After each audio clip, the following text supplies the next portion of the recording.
Hi, I'm Samuel. I'm a paid media manager at Adept.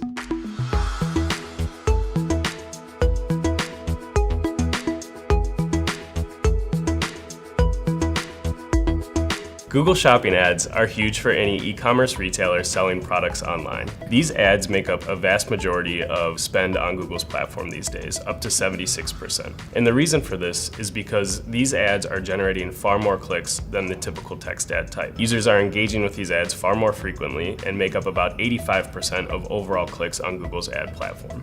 Managing these ads requires a different approach because these campaigns are built off what's called a product feed, and Google determines a match between a user's search and an actual product in your feed instead of you positively targeting a specific keyword that you want to show for. So for instance, if you have something like a black leather wallet in your feed and a user searches for black bifold wallet, Google might determine that that's a match and shows your product for a user's query. The three main ways you can optimize campaigns is one, through campaign structure. That's basically how the campaigns are set up in relation to each other. The next is feed side changes, so edits to the product data in your feed, changes to titles, descriptions, and things of that nature.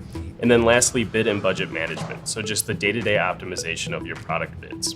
If you don't have a strong approach to each one of those items, you'll end up wasting time, wasting money, and not driving significant results.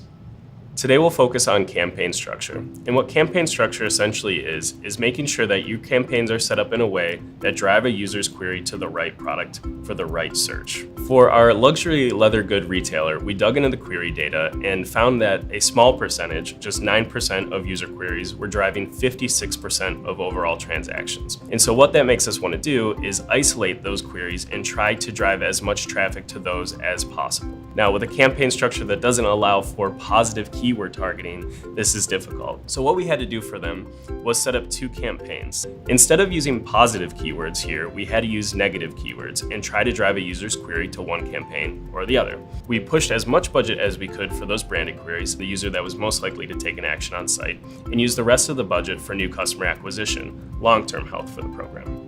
So it's important that we look at statistical success as well as anecdotal success. So it's great that we're able to be in front of our brand queries more often. It's great that we're bringing in new customers, but what are the actual numbers behind that? How are users interacting on site differently? And are we actually driving any more revenue for the client in this new structure? After launching these campaigns, we saw immediate successes on site. We saw a 39% improvement in bounce rate, a 26% improvement in conversion rate, 20% improvement on pages per session, and 56% increases in session duration. The core KPI for this campaign was to improve revenue, and we were able to achieve that.